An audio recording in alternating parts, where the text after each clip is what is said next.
चलिए देखो, ये जवाहर नवोदय विद्यालय प्रवेश परीक्षा 2026 जो पेपर कब है, 13 दिसंबर को, क्लास 6। ठीक है, इसमें पार्ट 2 जो चैप्टर नंबर कितना है, पार्ट 2, टॉपिक है पूर्ण संख्या है,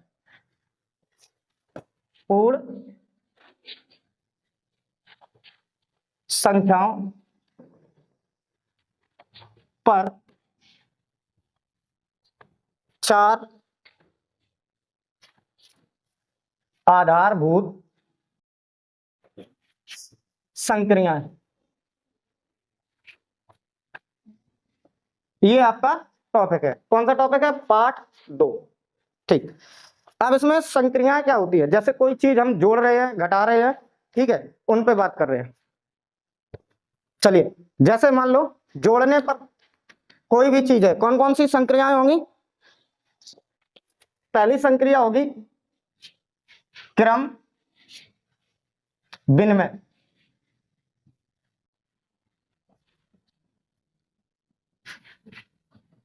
पहली संक्रिया। दूसरी संक्रिया क्या होगी, सहचर नियम। और तीसरा क्या होगा, संबरक नियम।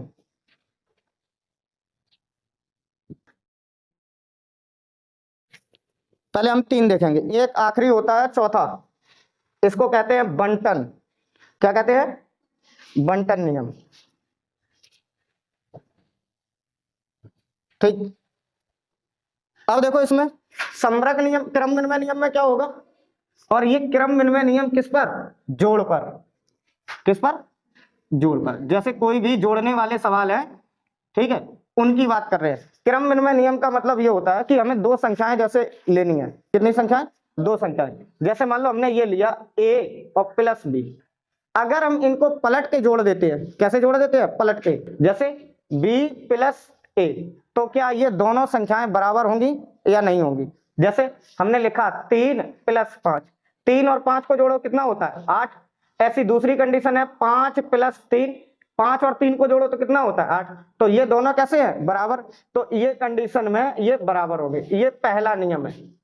ठीक है, क्रम विनिमय नियम का मतलब ये होता है कि अगर किसी भी संख्या के क्रम चेंज कर दो और जोड़ने पर कोई परिवर्तन नहीं होता है। इतनी बात समझ में आ रही है। अच्छा, इसमें सहचार में क्या होता है, साचार कि 3 संख्याएं हैं, a प्लस बी प्लस सी। ठीक है, इन तीनों संख्याओं को हमें जोड़ना है। क्या करना है, जोड़ना है। एक बच्चे ने बोला कि सर a और b को पहले जोड़ दो, बाद में c जोड़ो। ठीक है, मान लिया उसका कहना। पहले हम क्या करेंगे, a b को पहले जोड़ेंगे। ऐसी हो सकता है कि एक बच्चे ने बोला कि सर एक काम करो, b और c को पहले जोड़ो, बाद में a को जोड़ना। ठीक, यहाँ देखो a प्लस बी और प्लस सी, पहले हम क्या करेंगे, b और c को जोड़ेंगे, तब हम बताएंगे कि भाई ये बराबर है या नहीं। जैसे 3 संख्याएं हमने ले ली, 3 प्लस 5 और प्लस 7, तो हम क्या करेंगे, पहले 3 और 5 को जोड़ेंगे। 3 और 5 को जोड़ा तो कितना हुआ, 8 और प्लस 7, 8 और 7 कितना होता है, 15। ठीक है, अब हमने यहाँ पे क्या काम किया कि 3 प्लस 5 और प्लस 7, तो पहले 5 और 7 को जोड़ेंगे। 5 और 7 कितना हुआ, 12, और 3 को बाद में जोड़ दो तो ये कितना हो गया, 15। तो ये 15 है, ये भी 15 है। तो कहने का मतलब चाहे जैसे जोड़ो, चाहे पहले की संख्या 2 पहले जोड़ लो या बाद की संख्या 2 पहले जोड़ दो, ठीक है, दोनों कैसी रहेंगी, बराबर रहेंगे। अब आ जाओ, संबरक नियम क्या कहलाता है।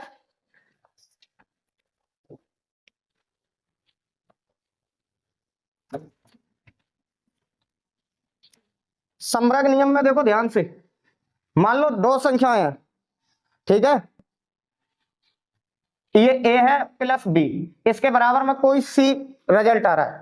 ठीक है, ये कैसी संख्या है, एक पूर्ण संख्या है। क्या है, पूर्णांक है। कैसा है, पूर्णांक है। ये भी एक पूर्णांक है, तो इसका जो परिणाम आएगा वो भी कैसा आएगा, पूर्णांक आएगा। जैसे हमने यहाँ पे लिखा 3 प्लस 5, तो बराबर कितना है, 8। जब हमने 3 और 5 को जब जोड़ा तो क्या हुआ, 8 आया। तो 3 कैसी संख्या थी, पूर्णांक संख्या थी। ठीक है, और 5 कैसी है, पूर्णांक संख्या है। 8 कैसी है, पूर्णांक। अब आ जाओ बंटन नियम, जोड़ में देख लो, ध्यान से सुनना। मान लो ये बंटन नियम क्या है कि कोई एक संख्या है a, इसको हमने क्या काम किया, b और c को जोड़कर a का हमें गुणा करना था। तो पहले हम क्या करेंगे, ए का गुणा बी के साथ करेंगे, ठीक है, और फिर हम ए का गुणा सी के साथ करेंगे। अब आ जाओ, जैसे हमने लिखा ए गुणे बी और प्लस ए गुणे सी, ये किसका नियम हो गया, बंटन का नियम। अब इसी को आगे देखो,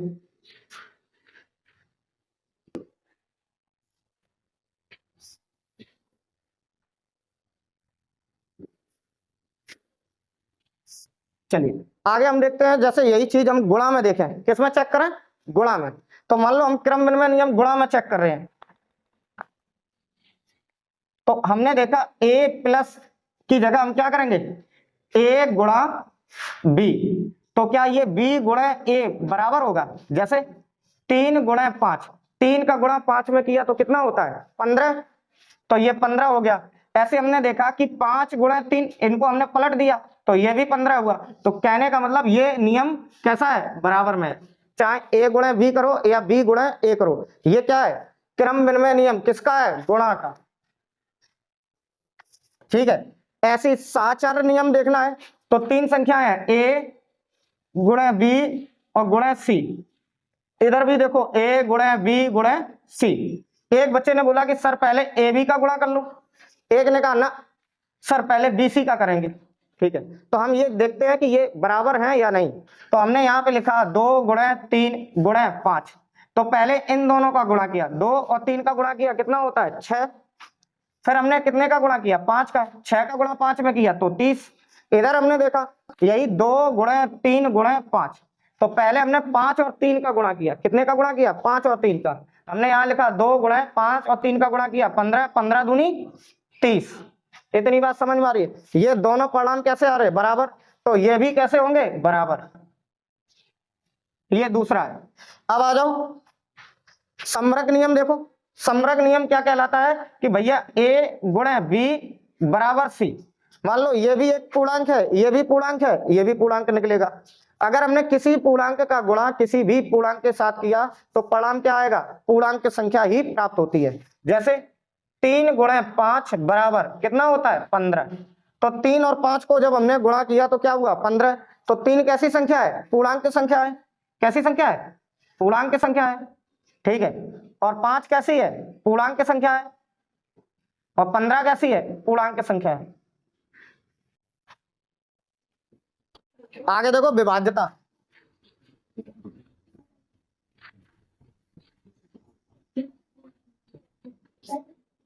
ठीक है। ये विभाज्यता क्या होती है, जैसे 2 से 2 की विभाज्यता क्या होती है, यदि संख्या का अंतिम अंक 0 2 4 6 8 है, यदि, ठीक है, यदि संख्या का अंतिम अंक 0, 2 4 6 8 है, ठीक है, तो वो संख्या किससे पूर्णतः विभाजित होगी, 2 से पूर्णतः विभाजित होगी। अब इसमें देखो सवाल कैसे बनते हैं, इनमें से कौन सी संख्या 2 से भाज्य होगी, 4 ऑप्शन में दिए जाएंगे।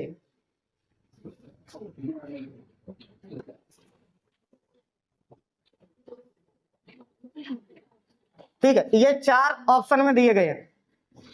अब यहां देखिए, इनमें तुम्हें वो संख्या ढूंढनी है जिसका इकाई का अंक कितना हो, 0 2 4 6, इनमें से 0 2 4 6 8 में से कोई भी इकाई का अंक दिख जाए तो वो किससे विभाजित होगा, 2 से।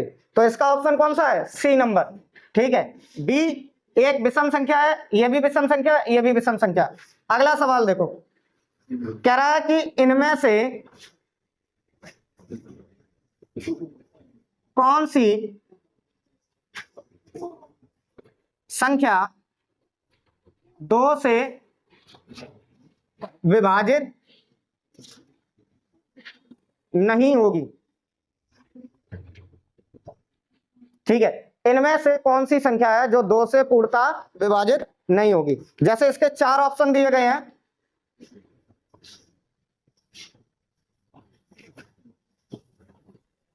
पहला ऑप्शन, दूसरा ऑप्शन, तीसरा ऑप्शन, चौथा ऑप्शन। पहले ऑप्शन में 738, दूसरे में है 787 और तीसरे में क्या है 830 और चौथे में क्या है 738। अब यहाँ ये डबल है तो एक काम करते हैं 788 हो जाएगा। ठीक, अब यहाँ देखिए ऐसी कौन सी संख्या है जो 2 से पूर्णतः विभाजित ना हो। ठीक है, तो ऐसी संख्या ढूंढनी है जिसका इकाई का अंक 0, 2, 4, 6, 8 ना हो। तो इसका नहीं है बी का। ठीक है, सवाल नंबर 3, यहां पे देखो 3, 8, 0 किस अंक से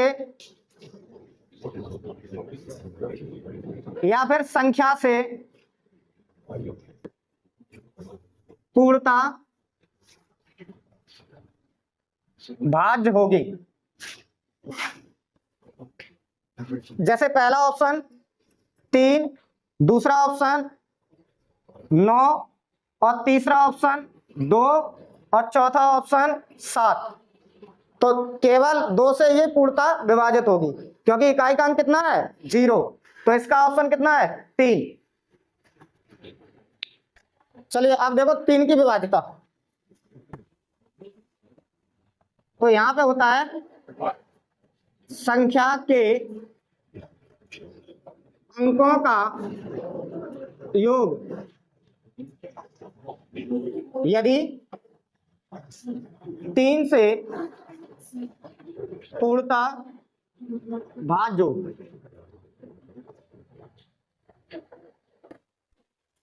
देखो इसका शॉर्ट क्या है, हम यहां पे देखेंगे अंकों का योग।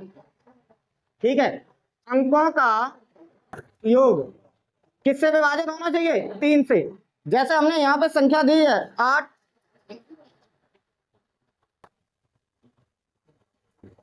तो हमें ये बताइए ये संख्या 3 से भाज्य है या नहीं। तो हम क्या करेंगे 3 का इसमें पूरा पूरा भाग नहीं लेंगे, हम क्या करेंगे 8 + 5 + 2 + 9 इनको जोड़े। यहाँ देखो पहले 8 + 5 कितना हुआ 13, 13 2 15, 15 और 9 24। 24 बताइए 3 से कटेगा, हाँ कटेगा। तो ये वाली जो संख्या है 8529 ये भी भैया 3 से पूरी पूरी विभाजित होगी, पूर्णतः विभाजित होगी। समझ में आ रही बात। अब ऐसे ही सवाल देखो, हमने यहाँ पे लिखा 8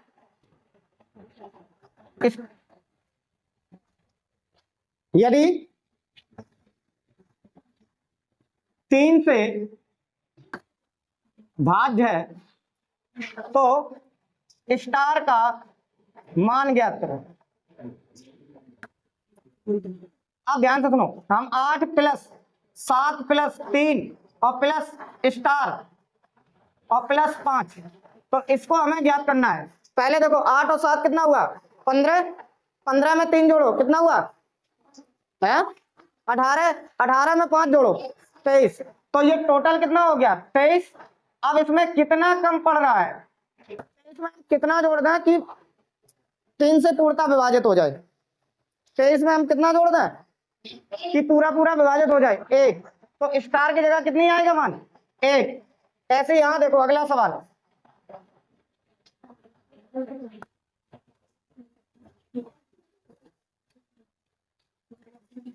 अब यहां पर यह दिया गया है कि ये संख्या यदि 3 से पूर्णतः भाज्य है तो स्टार का मान ज्ञात कीजिए। तो पहले हम इस संख्या को क्या करेंगे, इनके अंकों को हम जोड़ेंगे। क्या करेंगे, इनके अंकों को जोड़ेंगे। जैसे 5 + 8 प्लस स्टार और +9 और +3, तो इन्हें जोड़िए। 8 5 कितना हुआ 13, 13 में 9 जोड़ो 21, 13 में 9 जोड़िए कितना हुआ 22 और 22 में 3 जोड़िए 25। बहुत बढ़िया बात, ये हो गया 25। और यहाँ हमें स्टार और भी जोड़ना था। स्टार का कितना मान रख दें कि 3 से ये 25 पूरा पूरा विभाजित हो जाए। यानी कि 25 26 पूरा पूरा विभाजित नहीं होगा, 27 होगा। तो कितना रख दो इसमें 2, बहुत बढ़िया। तो स्टार के मान कितना होगा 2। कैसे यहां समझो अगला सवाल।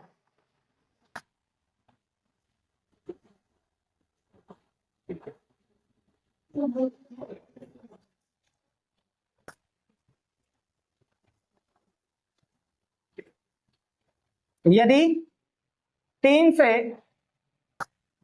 पूर्णतः भाज्य तो a का मान कितना होगा। ये संख्या यदि 3 से पूर्णतः विभाजित है तो a का मान कितना होगा। हम क्या करेंगे, इनके अंकों को जोड़ेंगे, 5 प्लस 1 प्लस 3 प्लस 1 और प्लस 4 और प्लस 2। तो पहले इनके अंकों को जोड़ो, 5 और 1 6, 6 और 3 9, 9 4 13, 13 और 2 15। हमने यहाँ 15 और प्लस 1, एक ही जगह हम कितना रखें कि 3 से पूरा पूरा विभाजित हो जाए। तो एक ही जगह ध्यान से सुनना, एक ही जगह देखो भाई, या तो 0 आएगा, या कितना आएगा 3, या कितना आएगा 6, या कितना आएगा 9। एक ही जगह या तो 3 आएगा या 6 आएगा, 6 आएगा या 9 आएगा। ठीक है, इन चारों में से कोई भी एक आंसर होगा। बात समझ में आ रही है। आगे देखो 5 की विभाज्यता 4 की। ठीक है, हमने यहां देखा संख्या के अंतिम 2 अंक यदि 4 से भाज्य होते हैं तो संख्या 4 से भाज्य होगी। ऐसे हम 5 की विभाज्यता देखते हैं। 5 से यदि संख्या का अंतिम अंक 0 या 5 है, ठीक है, किसी भी संख्या का अंतिम अंक कितना है 0 है या 5 है, तो वो संख्या किससे विभाजित होगी 5 से। और 4 से अंतिम 2 अंक यदि 4 से विभाजित है तो संख्या 4 से विभाजित होगी। इनमें से कौन सी संख्या 4 से भाज्य है।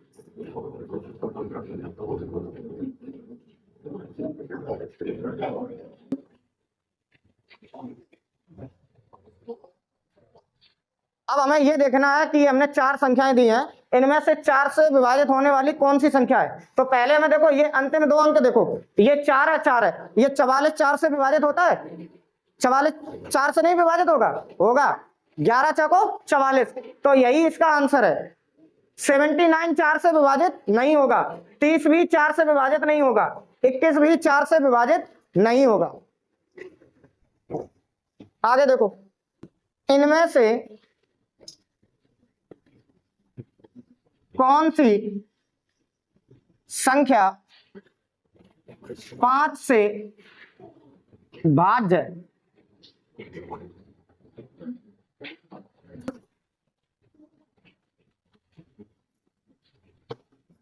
ये 4 ऑप्शन दिए गए, इनमें से ये संख्या देखनी है कौन सी भाज्य है, या फिर ऐसे करके ऑप्शन दे दिए जाते हैं।